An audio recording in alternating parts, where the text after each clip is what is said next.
இது வரைக்கும் நம்ம சேனலை சப்ஸ்கிரைப் பண்ணாதவங்க சப்ஸ்கிரைப் பண்ணுங்கள். நம்ம வந்து என்ன பார்த்துட்ருக்கோன்னா முள்ளங்கி தான் பார்த்துட்ருக்கோம். இது வந்து இப்படி தான் வந்து விளையும். பூமிக்கு அடியில் பாதியும் பூமிக்கு மேலேயும் இது வந்து விளைஞ்சி இருக்கும். இது வந்து அறுவடை ஸ்டேஜுக்கு வந்துருச்சு. நாங்கள் வந்து வீட்டுக்காக மிளகாய் தோட்டத்தில் சைடில் நட்டு வச்சுருந்தோம். சரி நம்ம வந்து சமைக்கலாம், அது வந்து அறுவடை ஸ்டேஜுக்கு வந்துருச்சுன்னு சொல்லிட்டு நாங்கள் வந்து எடுத்துகிட்டு வந்துட்டோம். ஓகே, நாங்கள் வந்து தேடி தேடி ஒரு 5 கிழங்கு அளவுக்கு நாங்கள் வந்து பறிச்சுட்டு வந்துட்டோம். பாருங்கள், நல்லா நீள நீளமாகவே வச்சுருந்தது.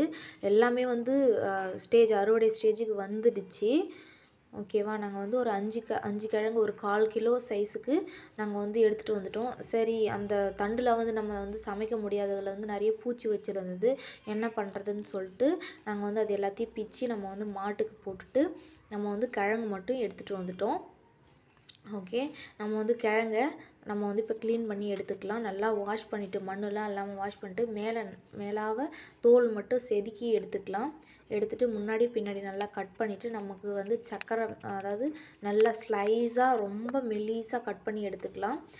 அதுக்கு வந்து 3 தக்காளி, 3 வெங்காயம், 4 தக்காளி எடுத்துக்கிட்டேன். நல்லா அதாவது நீல வாக்குலேயே கட் பண்ணிக்கிட்டேன் எல்லாத்தையுமே. ஓகே, எல்லாத்தையும் கட் பண்ணி ரெடி பண்ணிடலாம். தக்காளி, வெங்காயம், முள்ளங்கி ரொம்ப நல்லா இருந்தது. இது போல் செஞ்சு ஒரு வாட்டி ட்ரை பண்ணி பாருங்கள், எப்படி இருந்ததுன்னு சொல்லுங்கள். ஓகேவா, நம்ம வந்து இப்போ செஞ்சிடலாம். வாங்க, வானல் வச்சு எண்ணெய் விட்டுக்கலாம். அடுப்பில் தான் செய்ய போகிறோம். எண்ணெய் காஞ்சதும் கடுகு போட்டு பொரிஞ்சதும் பூண்டு சேர்த்துக்கலாம், வெங்காயம் சேர்த்துக்கலாம், நல்லா வதக்கிடலாம். ஒரு பாதி அளவு வதங்கியதும் தக்காளி சேர்த்துக்கலாம். தக்காளிக்கு நமக்கு தேவையான அளவு உப்பு சேர்த்து நல்லா வதக்கி விடலாம். நல்லா வதங்கி வந்துருச்சு. இப்போது கருவேப்பிலையும் சேர்த்துக்கலாம். சேர்த்து நல்லா வதக்கி விட்டுட்டு இப்போது நம்ம முள்ளங்கி கட் பண்ணி வச்சுருக்கிறத சேர்த்துக்கலாம். சேர்த்துட்டு நல்லா எல்லா இடத்தையும் மிக்ஸ் ஆகிற மாதிரி நல்லா மிக்ஸ் பண்ணி விட்டுக்கலாம்.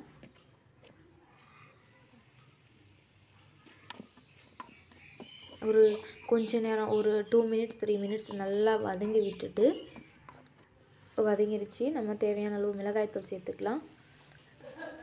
2 டீஸ்பூன் மிளகாய்த்தூள் சேர்த்துக்கிறோம். ஓகே, இப்போது தண்ணி விட்டுக்கலாம். 2 கிளாஸ் தண்ணி. இது வந்து ஒரு 1/4 கிலோ வரும் முள்ளங்கி. தண்ணி விட்டு அப்படியே மூடி விட்டுடலாம். கொஞ்ச நேரம் நல்லா வெந்து வந்ததும் நம்ம எடுத்துகிட்டு பார்க்கலாம். இன்னும் வந்து தண்ணி சுண்டவே இல்லை, பாதி அளவு வெந்திருக்கும், இன்னும் பாதி அளவு வேகணும். மறுபடியும் நம்ம மூடி விட்டுடலாம். இப்போது ரெடி ஆகிடுச்சு. நல்லா தண்ணியும் நல்லா காஞ்சி சுண்டி வந்துடுச்சு. ரெடி ஆகிடுச்சு முள்ளங்கி காரக்குழம்பு. நம்ம பரிமாறிடலாம். ரொம்பவே நல்லா இருந்தது சாப்பிட்றதுக்கு. நீங்களும் இதே போல் ட்ரை பண்ணி பாருங்கள். ஓகே வியூவர்ஸ், முள்ளங்கி காரக்குழம்பு ரெடி ஆகிடுச்சு. இந்த வீடியோ உங்களுக்கு பிடிச்சிருந்துச்சுன்னா லைக் பண்ணுங்கள், ஷேர் பண்ணுங்கள், சப்ஸ்கிரைப் பண்ணுங்கள். மறக்காமல் பெல் ஐக்கானை கிளிக் பண்ணுங்கள். அப்போ தான் நான் போடுற வீடியோலாம் உங்களுக்கு உடனுக்குடன் வந்து சேரும். தேங்க்ஸ் ஃபார் வாட்சிங்.